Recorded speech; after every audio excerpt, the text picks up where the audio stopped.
6 number দফাটো সম্পৰ্কত ভূপেন বৰা ডাঙৰীয়াই যিখিনি কথা কৈছে সেইটো সত্য কথা নহয়।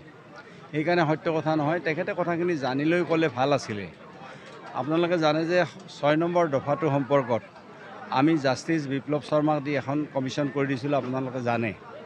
আৰু জাষ্টিছ বিপ্লৱ শৰ্মাই যিকেইটা ৰিকমেণ্ডেশ্যন দিছে, গতিকে আমাৰ এই লাষ্ট কেবিনেট নহয়, তাৰ আগৰ কেবিনেটখনত সেইটো বিস্তৃতভাৱে প্ৰতিটো দফা আলোচনা কৰা হৈছে। আৰু আপোনালোকক আজি মই আপোনালোকে শুনি সুখ পাব বা আমাৰ অসমৰ ৰাইজেও শুনি সুখ পাব যে 6 নম্বৰ দফাত জাষ্টিছ বিপ্লৱ শৰ্মাই যিটো ৰিপৰ্ট দিছে তাৰ প্ৰতিটো দফা আমি মানি লৈছোঁ আৰু আমি সেইটো কাৰ্যকৰী কৰিব পাৰিম। তাৰে খালি এটা দফা ভাৰত চৰকাৰৰ আছে যে এখন আপাৰ হাউচ হ'ব লাগে অসমত। আপাৰ হাউচৰ বিষয়টো আমি নোৱাৰোঁ, সেইটো ভাৰতৰ সংবিধান সংশোধন কৰি সেইটো পাৰ্লিয়ামেণ্টে কৰিব লাগিব। গতিকে আমি সেইটো ৰিকমেণ্ডেশ্যন আমি দিম যে সেইটো হ'ব লাগে বুলি আমি দিম। তাৰমানে বিপ্লৱ শৰ্মা কমিশ্যনৰ যিকেইটা ৰিপৰ্ট আছিল, গতিকে সেই ৰিপৰ্টখিনি আমি আখৰে আখৰে আমাৰ মুখ্যমন্ত্ৰী ডাঙৰীয়াই মানি লৈছে। কংগ্ৰেছতো নৈতিক অধিকাৰ কি হয় চাওক, কংগ্ৰেছ দলটোতো ওপৰে ওপৰে কথা কৈ থাকে।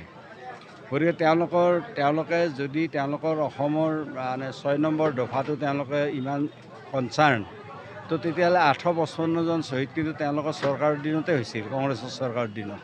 গতিকে সিদিনা তেওঁলোকে কিয় আগবাঢ়ি নাহিল যে এইটো জেনুইন কথা, এই আন্দোলনটো জেনুইন, গতিকে আমিও সহযোগ কৰোঁ, তেতিয়া তেওঁলোক কিয় আগবাঢ়ি নাহিল? 855জন শ্বহীদ যে হৈছিল তেতিয়া চৰকাৰটো কংগ্ৰেছৰে আছিল। গতিকে আজিৰ দিনটোত তেওঁলোকে হয়তো ৰাজনৈতিক এটা মুনাফা আদায় কৰাৰ কাৰণে এই ধৰণৰ কথা ক'ব, কিন্তু সেইবিলাক কথাৰ কোনো ভিত্তি নাই আৰু সেইবিলাক কথা অসমৰ ৰাইজে বুজিও পায়।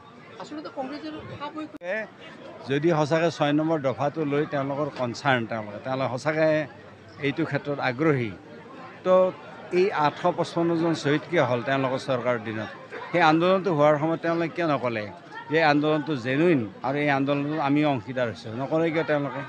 যেনেকৈ ভাৰতীয় জনতা পাৰ্টি এই আন্দোলনটোত অংশীদাৰ হৈছিল পাৰ্টি হিচাপে, তেওঁলোকে অংশীদাৰ নহ'ল কিয়? তেওঁলোকে অংশীদাৰ হ'লে আজি তেওঁলোকৰ কোৱাৰ অধিকাৰ থাকিল হয়। কিয় অধিকাৰ থাকিলে? আজি সদৌ অসম ছাত্ৰ সন্থা বা গণসংগ্ৰাম পৰিষদ, এই যিবিলাক দুটা সংগঠনে নেতৃত্ব দিছিল, তেওঁলোকে কিবা এটা কথা ক'লে তাৰ যুক্তি থাকিব পাৰে, কিন্তু বাকী এতিয়া কংগ্ৰেছে ক'লেতো এই কথাটো যুক্তি কেতিয়াও নাথাকে। আৰু চবতকৈ ডাঙৰ কথা হ'ল যে যিখন বিপ্লৱ শৰ্মা কমিশ্যন, সেইখন সকলোৱে মানি লৈছে আৰু তাৰে প্ৰতিটো শব্দ এই লাষ্ট কেবিনেট নহয়, ইয়াৰ আগৰ কেবিনেটত মুখ্যমন্ত্ৰী ডাঙৰীয়াই আখৰে আখৰে মানি লৈছে, এক্সেপ্ট ওৱান, সেইটো হ'ল আমাৰ আপাৰ হাউচ। আপাৰ হাউচটো দিল্লীয়ে কৰিব লাগিব আৰু সেইটোৰো ৰিকমেণ্ডেশ্যন মুখ্যমন্ত্ৰী ডাঙৰীয়াই দিম বুলি কৈছে। গতিকে মই ভাবোঁ যে এইটোৱে অসমৰ এটা ৰক্ষা কৱচ হ'ব এইখিনি কথা।